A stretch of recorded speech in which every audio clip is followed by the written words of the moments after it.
Hello, and welcome to the Seafood Business Accelerator Innovation Plan Canvas webinar series. I'm Brady Clancy, your host, and with me is Sean Xia, SBA regulatory expert. The goal of the Seafood Business Accelerator is to help you capture more value for your harvest. Just as a reminder, each webinar includes a short discussion and a presentation about a specific innovation plan topic. This webinar is about regulations. Sean, tell us a bit about yourself and why a firm understanding of regulations is important to the success of small-scale seafood harvesters. Thank you, Brady. I'm Sean. I work as a plant manager in a seafood and meat processing facility in Richmond. My day-to-day job including oversees the operations of the business and ensure the compliance for all of our products and all of our operations. And on the side, I'm a food safety and regulation consultant. So why the regulations are important is because that nowadays running a business, especially a seafood business, is very expensive, and entrepreneurs have to manage their costs carefully. And an uncompliance can be a very big, unexpected financial impact to any organizations if there's any outbreaks or recalls, right? So in order to avoid that, we had to make sure we understand the regulations and make sure the compliance of the products. Yeah. Awesome. Thanks, Sean. I had the pleasure of working with you for the first time during the Seafood Business Accelerator. I'm still struck by the depth of your insight into food safety in the regulatory world. Can you talk a bit about how your experience as a laboratory technician plays into your current work as the plant manager? Yeah, sure. So by working in the lab and working in the QA role, that allows me to always have food safety and the food compliance in the back of my mind. So my current job requires me to design the process, design the products, and to schedule the production and the shipping receiving. So by understanding the law and the regulations, allow me to plan everything according to the compliance requirements to avoid any disruptions and to avoid any unexpected cost and complaints. Yeah. Awesome. Maybe we'll take a second to talk about the Seafood Business Accelerator before we get into your presentation. How would you describe it? I believe we are a resource to anyone who want to get into the seafood business or want to grow their business in the section. So we are a team of experienced, seasoned professionals. We have experienced people in marketing, in logistics, in basically any aspects you can think of in the seafood business. And we're here to help. We provide coaching, we providing training, and peer learning opportunities for any participants. And our goal is to make them grow. Yeah. Thank you very much. I think it's time for us to learn a little bit about regulations. So I'll turn the screen over to you and we'll get the presentation going. Sure, thank you. So today we're going to talk about the food regulations. This is how the innovation canvas is going to look like. Brad is going to talk a little bit more about that close to the end of the presentation. So today we're going to focus on the regulations. So why are the regulations so important? First, of course, the regulations guarantees the consumer safety that prevents any food outbreaks or foodborne illnesses to the consumers. And also, the regulations ensures the quality of the products, it sets the standards of the products, and guarantees fair competition in the marketplace.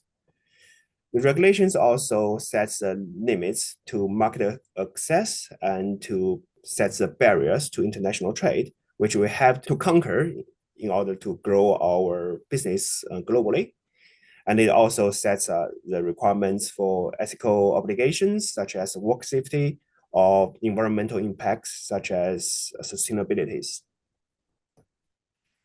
So when you run in your business, you will run into different terms of food regulations, such as CFIA, Canadian Food Inspection Agency, FDA for the US market, the Food and Drug Administration, GFSI, which is commonly required for larger retailers. It's short for Global Food Safety Initiatives. And the HACCP, HACCP, Hazard Analysis and Critical Control Points. There's so many different terms, and it can sound confusing by time to time. So how can we navigate in all those terms?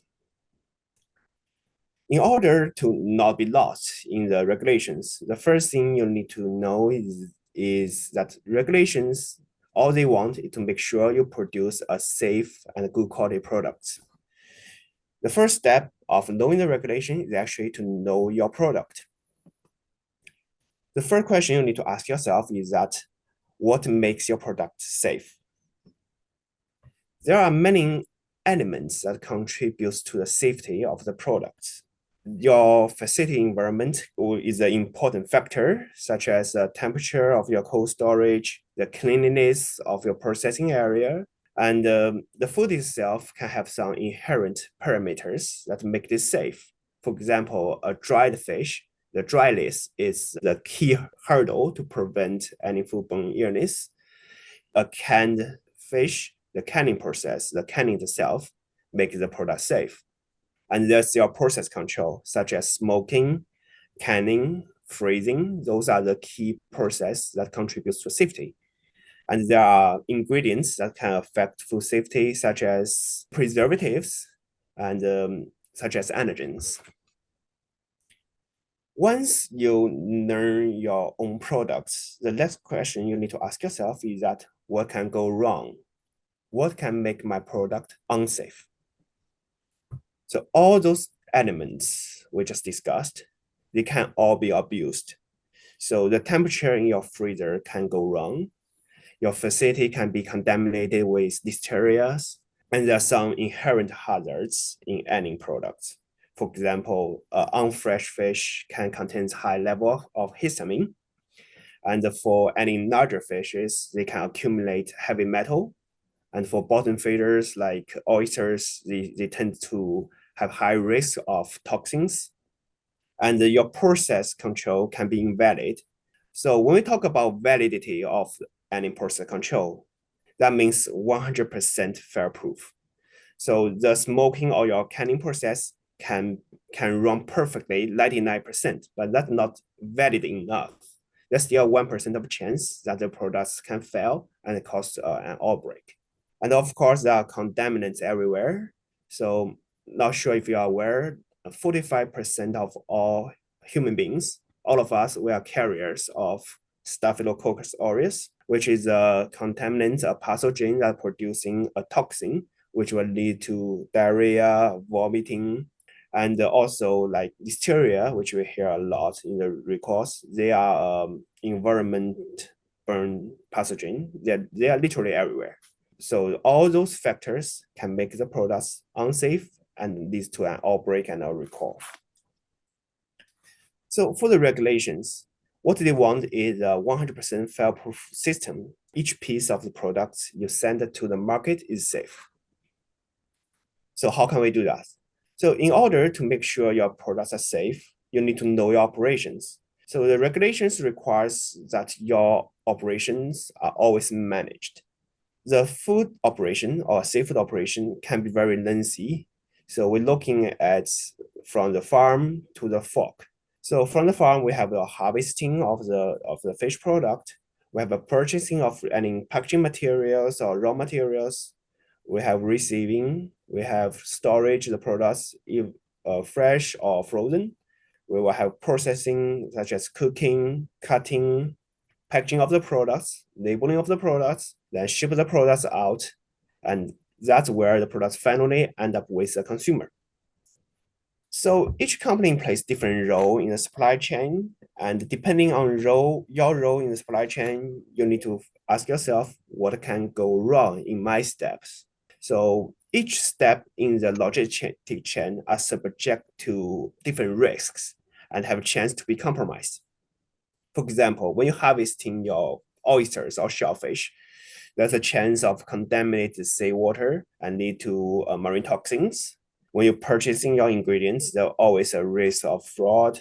There are chance of temperature abuse in any cold chain, in shipping, storage, or receiving. You might run into equipment breakdown.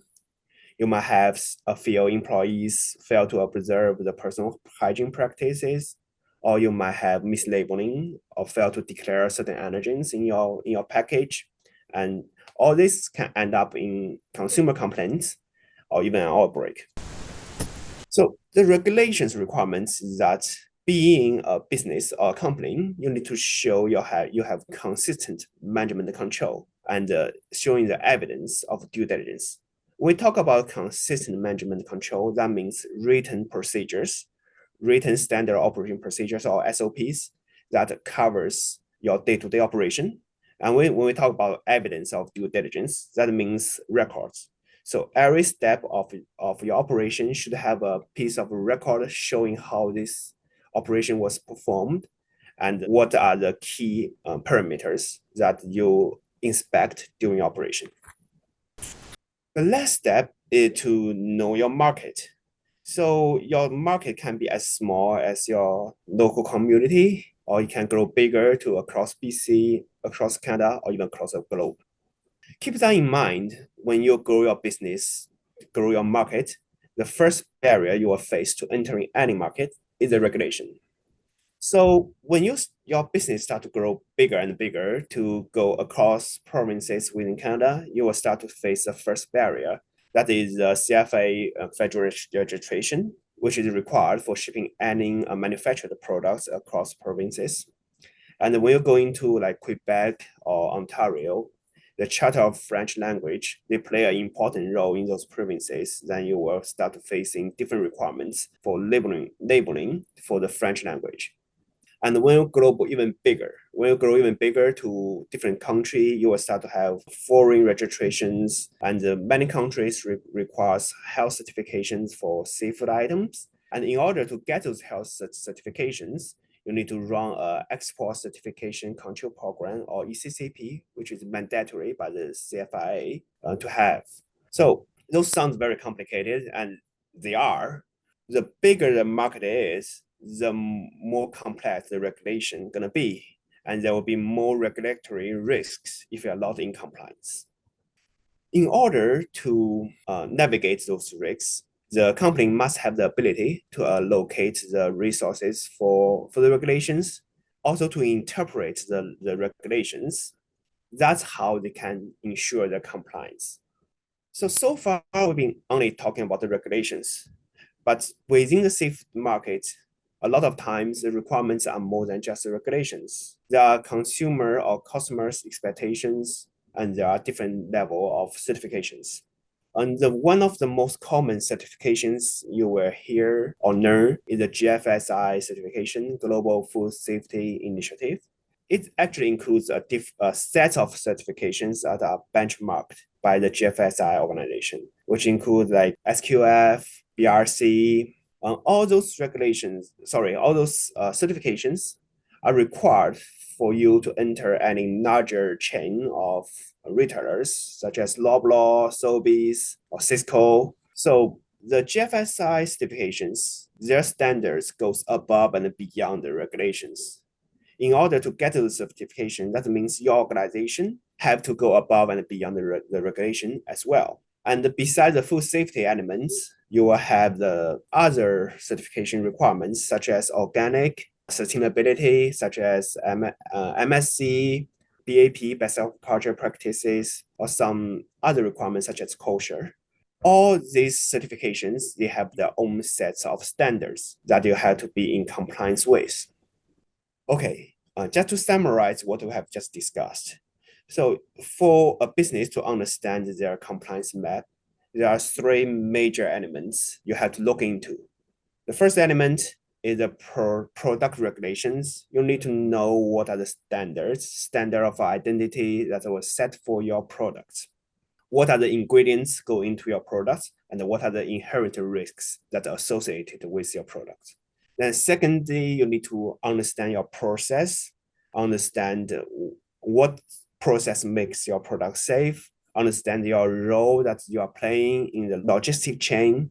And the last but not the least, you need to know your market. What are the regulations applicable to your products in this particular market?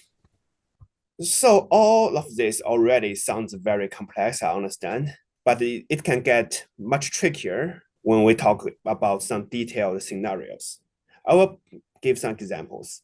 So one of the dilemmas that we will always find ourselves in is when we're facing the regulations act against the operations, the compliance act against the efficiency. So one example here, when we form a lot of seafood processors, our food need to either be kept frozen or kept refrigerated.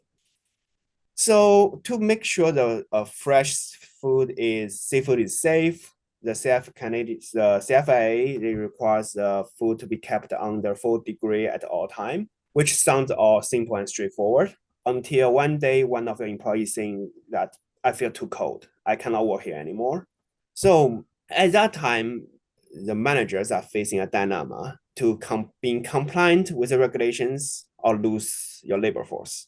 So at that time, you need to be able to find a solution while keeping your products safe and cold, while keep your employees warm and happy. So, and things can get even trickier when you have the regulations work against the regulations. Let's use as something as simple as a door as an example. So you can have the fire marshals come in and say that this door had to be kept unobstructed and open all the time to ensure the fire safety. And at the same time, you can have your health inspector come in and say that this door had to be kept locked at all the time to prevent unauthorized access. So how can we resolve this? Sometimes all these dilemmas can have a very simple solution. Use this door as an example. The simple solution can just put in a push bar that allow the door to be locked at all the time, but in the emergency, you push the door and the door pop open. However, not every owners might know that solution. So that's why it's very important for business owner to look for resources and ask for help when it's needed. So here are just some resources that you can use. The CFA is one of the first resources you can go to. So the CFA website is very comprehensive and they have a lot of information. I understand the website looks overwhelming, but it's actually pretty user-friendly and not that difficult to navigate. On top of that, there's a function called Ask CFA, where you can submit your question online and the CFA head office will review the question and provide you with a written answer. The last thing you can always use is just to contact your local CFA office. But keep that in mind, the CFA currently runs under a system called outcome-based. So they will provide instructions and guidelines of what are the expected outcome, but they cannot provide you with instructions about how to get there. So that's where you can ask experts in your supply chain to provide more detailed instructions. Some good resources are, for example, for cleaning and sanitation, your chemical supplier can always provide some insights. Pest control technicians always know a lot of knowledge of how to control pest entry. And for import and export, you can always check with your custom broker for information. And of course, you can always consult your peers and professionals in your industry or hire a consultant for help. Now, what kind of a consultant would someone be looking for if they realize that they don't know what to do, they need some help? What would they put into Google to find someone like yourself or someone in their local area who could consult on this?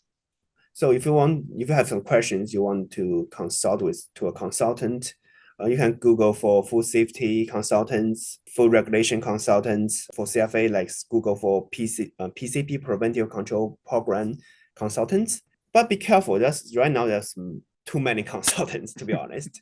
So try to work with someone that has experience in the industry, especially in your commodity, because the regulations and the requirements can be commodity specific. So talk to the consultant and know their background, which industry they had worked before, to make sure they are the right person for you. Thank you. Yeah. So okay, so we're gonna talk about the innovation plan canvas. I will pass them back to Brady. Yeah, I'll pick it up here because I help people fill these in during the first Seafood Business Accelerator. So when you're looking at your canvas, we're talking about the regulations or the reporting box specifically.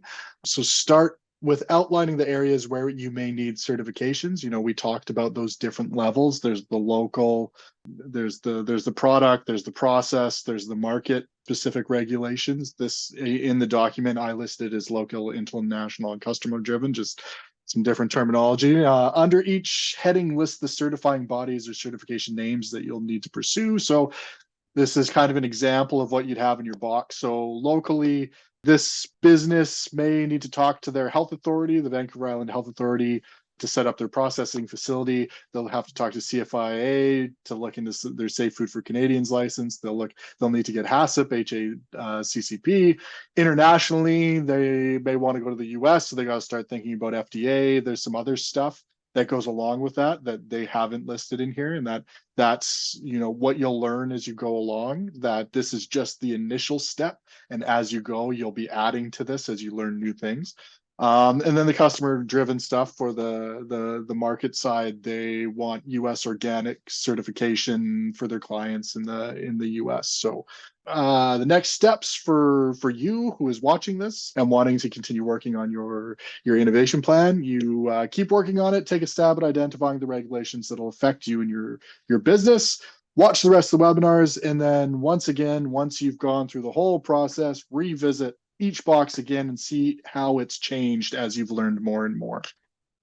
So that was great, Sean. That's a whole lot of information that I know. Regulations for business owners, for seafood business owners, it may not be the most exciting aspect of their business, but when you dove into those examples there, it really brought it home to there's so many things that people don't think about in their business that could affect them and could be a real issue in the long term if they don't deal with it. So I really liked that, what you highlighted there. So just a couple last questions before we finish up. As an SBA expert, how have you seen the Innovation Plan Canvas help the folks that you've worked with?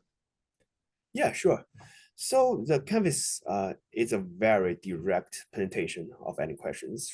So I feel like that really helps people to keep track on their process and adjust accordingly, to avoid any dead ends or mistakes. Yeah. Awesome. Do you have any suggestions for viewers before they continue working on their plan? Yeah.